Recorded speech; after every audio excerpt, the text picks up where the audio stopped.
Assalamualaikum warahmatullahi wabarakatuh. Qophii keenya har'aatiin uumama nama ajaa'ibu guyyaa har'aa qabannee dhiyaannee jirra.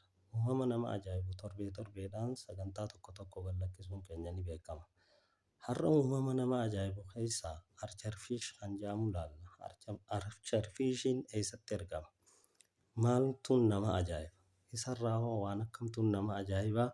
Archerfishiin eessatti argama? Akkasumas Archerfishiin maal soorata kan jedhu waliin ilaalla. Mee hundaafuu sagantaa teenya laayikii fi sabiskiraayib sheer godhuu hin dagatinaa. Itti dhiyaadhaa. Torbeedhaan uumama nama ajaa'ibu addunyaa teenya keessaa waliin haa ilaallu. Ati qurxummii bishaan keessa jiraatu hedduu beekuu dandeessa. Isaan keessaa mee Archerfishiin lafarra qurxummii bishaan keessa jiraatu ta'ee qurxummii bishaan keessa yeroo jiraatu waan lafa gubbaa jiru yookaan waan mukarra yookaan baalarra jiru akka xiyyaatti bishaan darbatee ajjeesuu danda'u kamii yoo jette Archerfishiidha. Archerfishiin naannoo bishaan qulqulluu fi bishaan galaanaatti makamu keessatti argama. Keessumaa Eeshiyaa kibbaa fi kibba bahaa keessatti argama. Egaa uumama kanarraa wanti nama ajaa'ibu qurxummiin kun yeroo ilbiisota tokko baala yookiin damee mukaa irratti arge gara ifee olii daakuu fi afaan isaa qopheessuudhaan jalqaba. Sana booda bishaan akka xiyyaatti darbachuudhaan ilbiisa kana reeba, ilbiisa kana ajjeesa.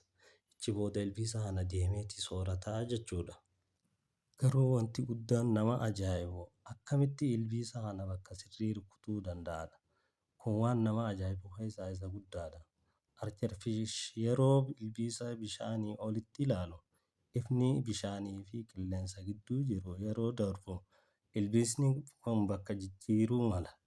Garuu qurxummiin kun jijjiirama kana sirriitti tilmaamuun bishaan isaa bakka ilbiisni jirutti darbata.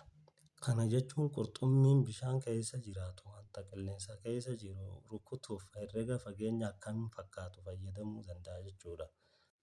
Archerfish ilbiisa tokko qofa irratti hin hirkatu.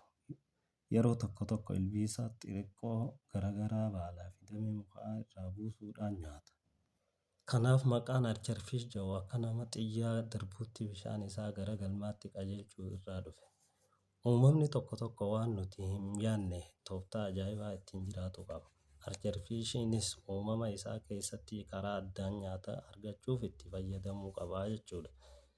Egaa uumama garaagaraa yeroo ilaallu addunyaa keessatti wantoota baay'ee kan nuti hin beekne hanga ammaa hin beekne hedduutu jira jechuudha.